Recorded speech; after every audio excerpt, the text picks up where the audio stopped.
Recently, I have been thinking about the efficacy of asking oneself questions. Of course, there is a certain level of introspection that is necessary and helpful and healthy. But I have recently found myself confronted with a host of questions that I do not feel like I have the capacity to answer. And many of these questions are about self-determination and choosing which path to follow in life. Particularly, I find the questions where we ask ourselves, what are the specific steps I need to perform to get to a certain place? I find these questions very difficult.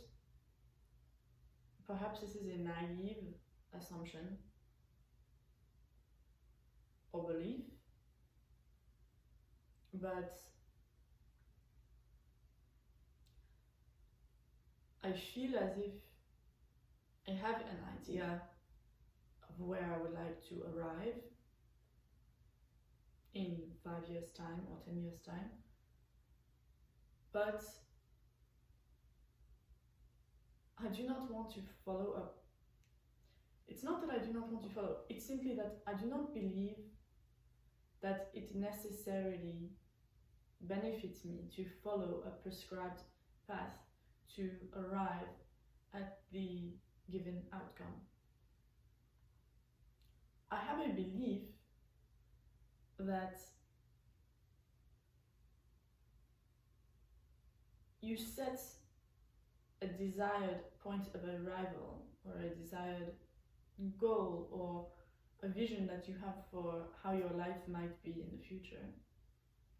And then you return to the present day and you continue to do what you're doing, but you always keep in mind this idea that you have of the ultimate outcome. And I believe over the course of days and months and years, these elements become organically woven into your life, such that in 5 years' time, when you look back on what your goal had been for that 5-year time frame, you will actually find that you have succeeded or incorporated elements, maybe many elements, maybe few of that goal that you had for yourself. And you will always sort of surprise yourself, and there will be a wonderful sense of satisfaction and a wonderful sense of satisfaction and surprise almost, because you will have reached your goal in some sense, but it will also be different from how you imagined it might look. And that difference is the sweetness, I think, of life and its unpredictability, but also one's ability to make good on one's desires. And I think for me, this really structured way of looking at achieving goals, not even necessarily achieving, because it feels kind of like a greedy word, but of arriving at a certain place in your life that you have envisioned in the past. For me, to follow a structured path to get there feels like it just is too constricting and doesn't allow for the natural organic growth and occurrence that I value so much in my own life.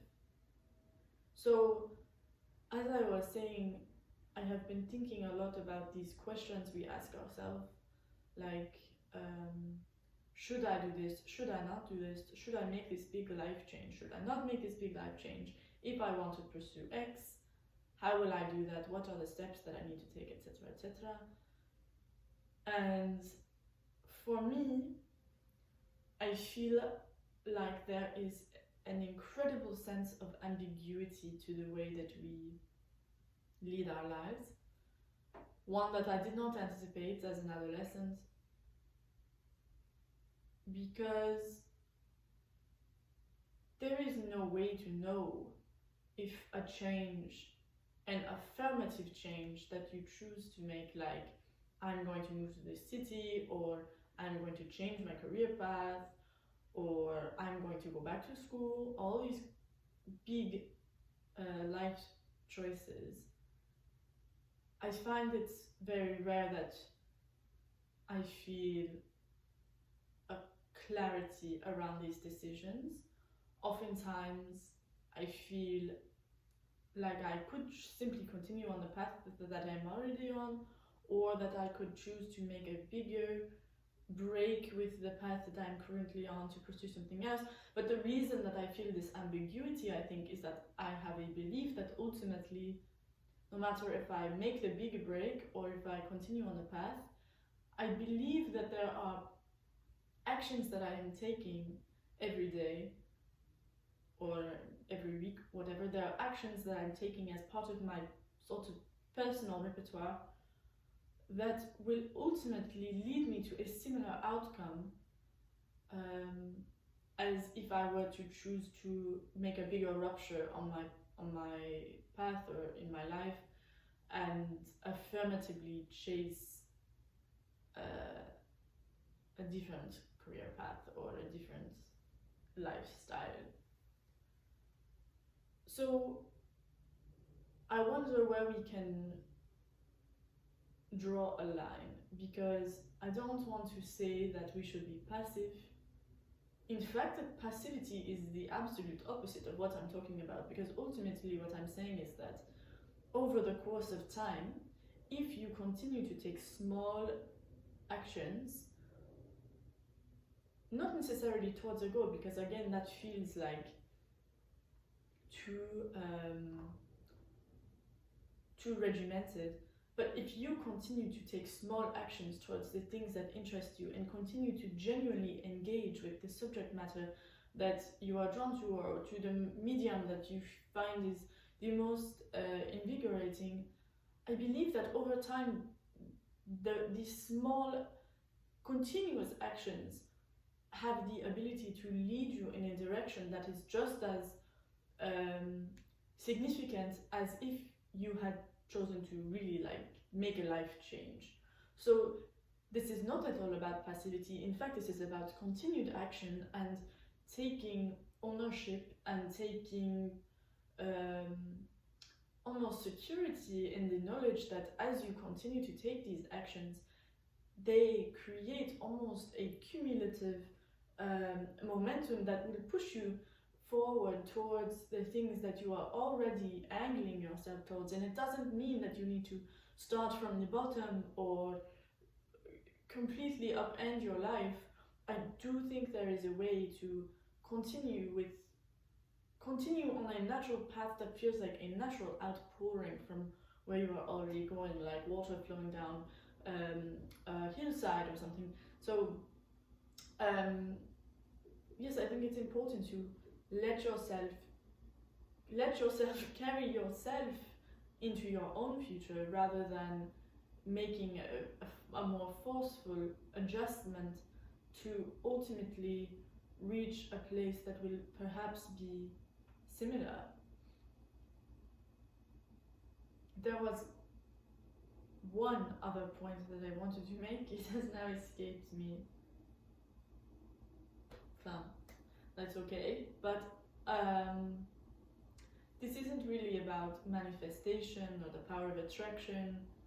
This is really about continued actions. I remember what I was going to say. I think that as you continue to take small actions, it is again like the idea of momentum, but it's not so much the drop rolling down the hill, but it's more like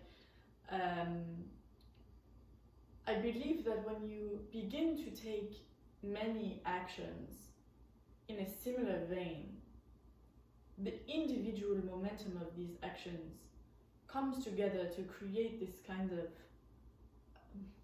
I don't want to call it like an energy field, because that just feels like too woo-woo, but I do believe that there is a certain kind of collective momentum, or an interstitial momentum, in which the various actions that you take do build upon each other and resonate with each other.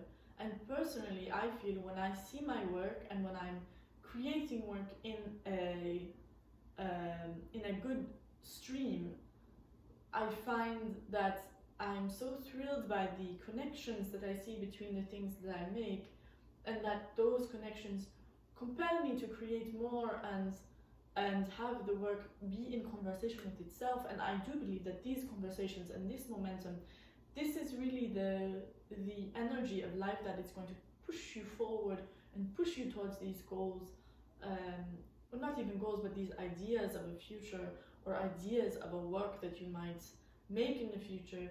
These are all important steps, and it doesn't need to be this big action.